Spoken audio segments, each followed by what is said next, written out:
नमस्कार मंडळी, कन्हैया व्लॉगमध्ये तुमच्या सर्वांचं परत एकदा स्वागत करते। तर आज आपण बनवणार आहे मेथीची भाजी।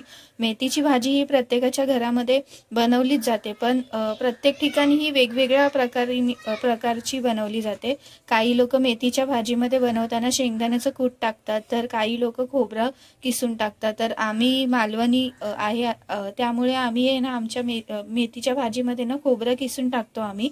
तर मेथीची भाजी बनवण्यासाठी लागणारे साहित्य सर्वात पहिलं आपण बघून घेऊया। तर मी ही मेथी घेतलेली आहे। मेथी आहे ना चांगली बारीक चिरून घ्यायची।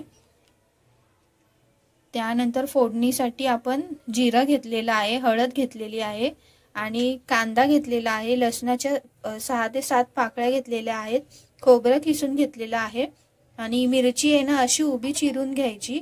तर आता आपण आहे ना भाजी करायला सुरुवात करूया।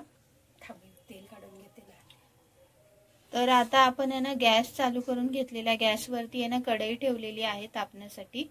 तर आता आपण कढईमध्ये तेल ओतून घेऊया। तर कढईमध्ये आपण तेल गरम करण्यासाठी ठेवलेलं, तर तेल आपलं चांगलं गरम झालेलं आहे। तर तेलामध्ये आपण आहे ना लसूण टाकून घेऊया। लसूण चांगली फ्राय करून घ्यायची।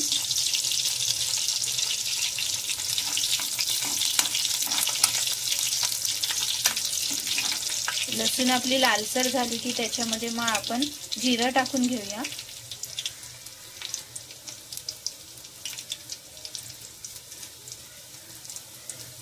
त्यानंतर आता जिरं आपलं चांगलं तडतडलं की आपण त्याच्यामध्ये कांदा टाकून घेऊया।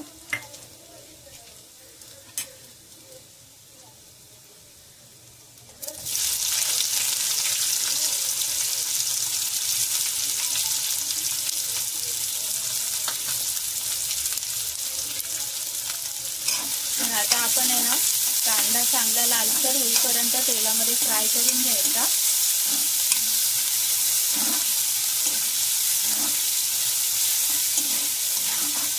तर तुम्ही मेथीची भाजी कशी बनवता हे कमेंट करून नक्की सांगा। काही लोक मेथीच्या भाजीमध्ये बटाटा सुद्धा टाकतात, टोमॅटो सुद्धा टाकतात।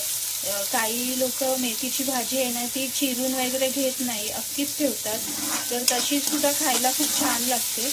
तर आजची मेथीची भाजी आहे ना आम्ही कोकणी पद्धती म्हणजे मालवणी पद्धतीने बनवणार आहे, त्यामुळे मी अशी बनवत आहे। तर तुम्ही कशी बनवता ते नक्की कमेंट करून सांगा। तर आता आपला कांदा ना लालसर होईपर्यंत चांगला तेलामध्ये फ्राय करून घेऊया। कांदा लाल झालेला आहे। तर आता आपण आहे ना त्याच्यामध्ये हिरव्या मिरच्या टाकून घेऊया। हिरव्या मिरच्या ह्या आम्ही आहे ना उभ्याच अशा चिरून घेतो, जेणेकरून लहान मुलांनी जरी भाजी खाल्ली ना तरी म्हणजे मिरची त्यांना लागणार नाही, मिरची बाजूला काढून ठेवू शकतात। तर मिरच्या थोड्याशा आपण आहे ना चांगल्या तेलामध्ये फ्राय करून झाल्या की मग त्याच्यामध्ये आपण हळद टाकून घेऊया।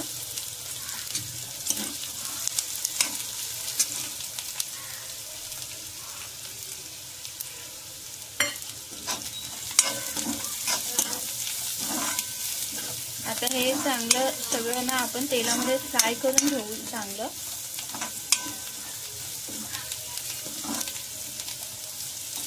त्यानंतर आता आपण यामध्ये मेथी टाकून घेऊया।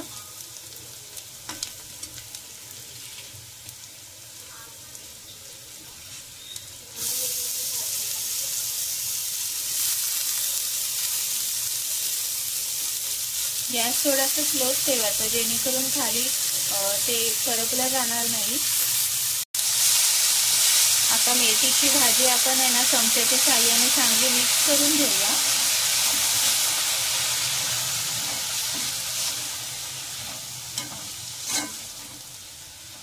ही मेथीची भाजी आहे ना तांदळाच्या भाकरी बरोबर खायला खूप छान लागते। तर अशा प्रकारे आपण मेथीची भाजी आहे ना चांगली मिक्स करून घेतलेली आहे आणि ह्याच्यामध्ये आधीच मीठ टाकून घ्यायचं नाही। ही भाजी थोडी ना वाफेवरती शिजवून घ्यायची, त्यानंतर शेवटीला मग ह्याच्यामध्ये मीठ टाकून घ्यायचं। तर ही मेथीची भाजी आहे ना आपण 10 मिनिटासाठी शिजवून घेऊया चांगली। ह्याच्यामध्ये आहे ना मीठ मी आता टाकलेलं नाहीये। मेथीची भाजी शिजली ना की त्यानंतर मग मीठ टाकून घेऊया, जेणेकरून भाजीला मग ते पाणी सुटलं जात नाही। तर बघू शकता मेथीची भाजी आपली चांगली शिजून झालेली आहे। तर आता आपण आहे ना त्यावर मेथीच्या भाजीमध्ये वरतून खोबरं टाकून घेऊया।